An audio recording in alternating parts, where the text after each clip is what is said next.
Antso tiafaka. Antsony tanora miara-miaintana amin'ny ady amin'ny fahalovana ho fanatsarana ny kalitaon'ny fiainam-bahoaka eny fotony sy ny hoavin'ny taranaka fizarana fahatelo. Rindram ho entin'ny tanora malagasy mijoro Nehemia vaovao hanarina ny rava sy ny faharavana miainga avy eo amin'ny tenany eo anivon'ny fiarahamonina misy azy ary mipaka amin'ny fiainana ray manontolo. Vokatry ny fandravana tao amin'ny bibidia sy ny fahalovana mamaka amin'ny fanjakana izay apetrany dia indrisy fatanteraka eto amin'ny fiainantsika izay voasoratra ao amin'ny Nehemia toko voalohany andininy fahatelo manao hoe: ny sisa avy amin'ny fahababoana izay any amin'ny tany any dia mitondra fahoriana besilatsa ary voarodana ny manjan'i Jerosalema sady midoran'ny afo ny vavahadiny. Raha mety efa aminao reto horonan-tsary telo ireto dia tadidio fa miantso anao hijoro isan'ny Nehemia vaovao ho amin'ny Madagasikara Kristy mpanjakantsika.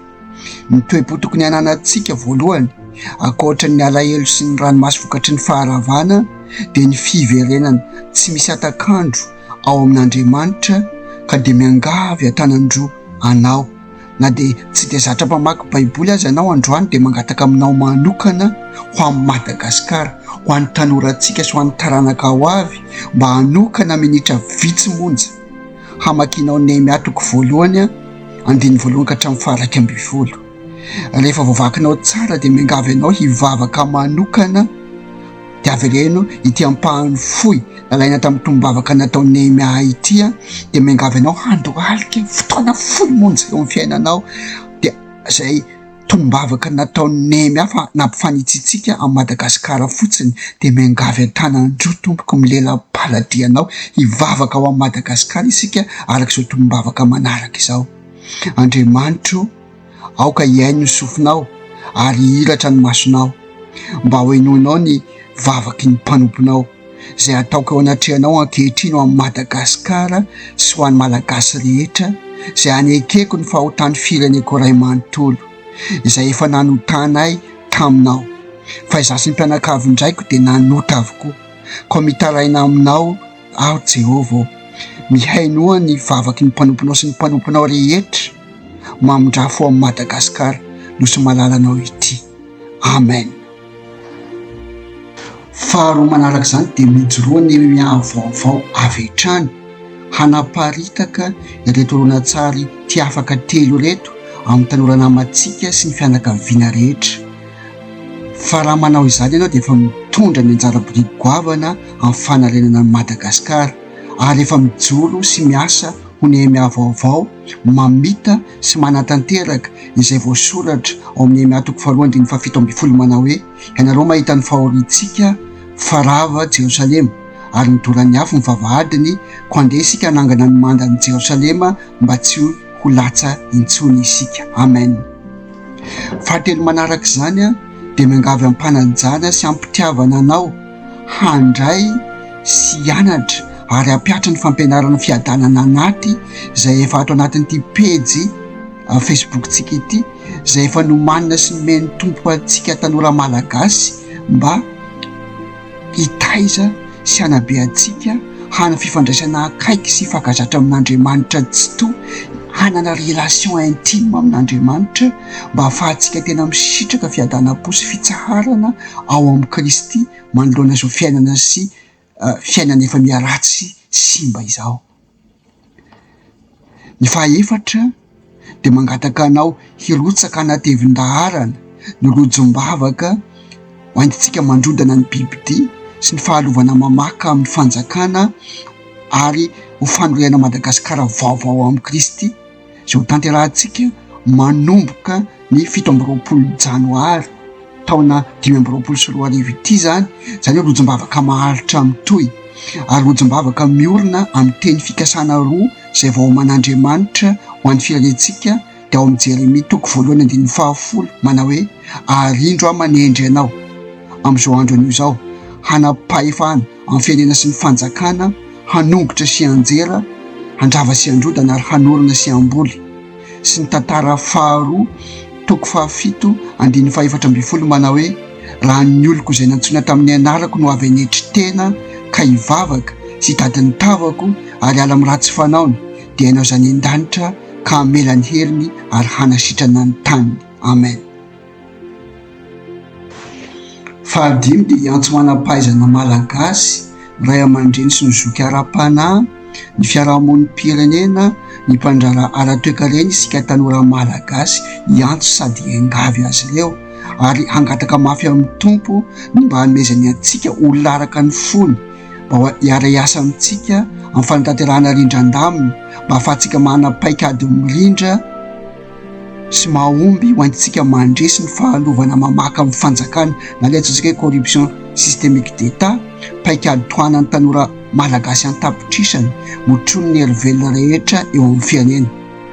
Paikady azo ampiarina avy hatrany ary mahakasika ireo sokajy lasibatry ny fahalovana rehetra amin'ny fianena malagasy, ao anisan'izany ny tany sy ny fananantany, ny ala sy ny hazo sarobidy, ny harena an-dranomasina sy ny harena an-dranomamy, ny harena kibony tany sy ireo servisy lehibe mahakasika ny toe-karena sy mahakasika ny vola sy ny servisy lehibe mahakasika ny sosialy rehetra.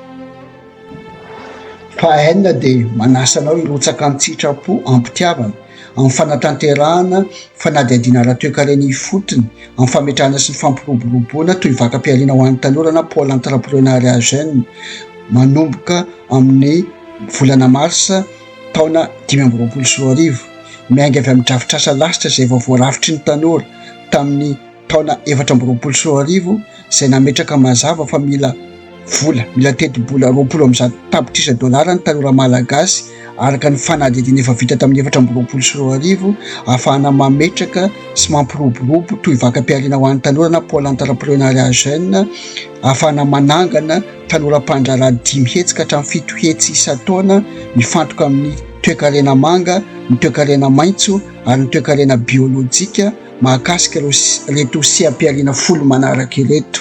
Ny voalohany dia ny fambolena lovain-jafy na agriculture durable na vary.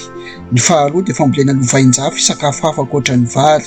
Ny fahatelo dia ny fiompiana omby, osy, ondry, kisoa. Ny fahaefatra dia ny fiompiana akoho amam-borona. Ny fahadimy dia ny fambolena hazo fihinam-boa. Ny fahaenina dia ny fiompiana tantely. Ny fahafito dia ny fambolena hazo fakana loha-menaka na huile essentielle. Ny fahavalo dia ny fambolena angovo maitso na biocarburant.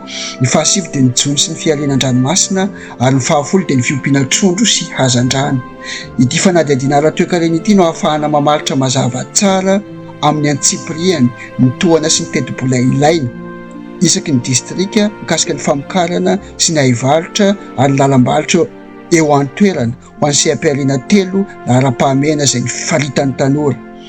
Faharoa, isaky ny sehampialiana 10 na ara-pahamehana izay voafaritra eto etsy ambony miainga avy amin'ny rindran-damina nasionaly mahakasika ny tohana amin'ny fananganana orinasa bitika na madinika na salasalany manodina vokatra na fitateram-bokatra. Ary ny fahatelo lehibe dia ny fametrahana sy ny fampihodinana ilay plateforme numérika logistika izay tena tadiavin'ny tanora izay orinasa voarindra hanolotra servisy manandanja ho an'ny tanora malagasy dia ny servisy digital izay mampirindra ny famokahana sy ny lalam-barotra, ny servisy fitantehana sy ny famoaham-bokatra, ny servisy fanaraha-maso ny kalitao na contrôle qualité consommabilité ary ny farany dia ny servisy haivarotra sy ny fitehirizam-bokatra ary ny famonosam-bokatra na marketing, stockage et packaging. Sehampialiana havotra manokana eo amin'ny tanan-dehibe ny fanodinana fako ho lasa zezika na angovo na loharano-karena hafa. Ny tokony ho tsapantsika tanora malagasy fa raha hiandry mpanao politika isika handrafitra programa tsara mifanaraka amin'ny tena zavatra ilaintsika dia manonofy atoandro ihany. Ny maika indrindra aloha dia mila manadrafitrasa iombonana matipaika miaraka amin'ny teti-bola mazava ny tanora malagasy.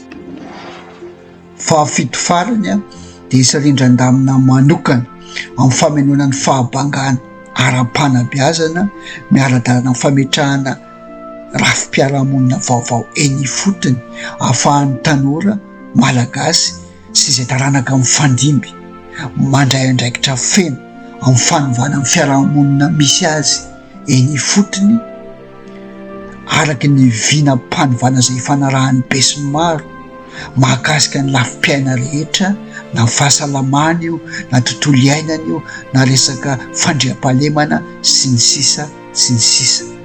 eto am-pamaranana ary raha tena tapa-kevitra ianao fa hirotsaka ho Nehemia vaovao, hitondra ny anjara birikinao araky ny talenta nomeny tompo anao sy ny fanomezam-pahasoavana nomeny tompo anao amin'ny manoloanareo Rindram anaky fito zay voatanisa teo, dia manasanao am-panajana hanoratra, andefa message privé na ao amin'ny lay page Facebook zay voasoratra ao ambany na amin'ny numéro WhatsApp. De mirahasoa antsika rehetra, samy ho tahian'Andriamanitra, samy ho entiky ny fiadanan'i Kristy.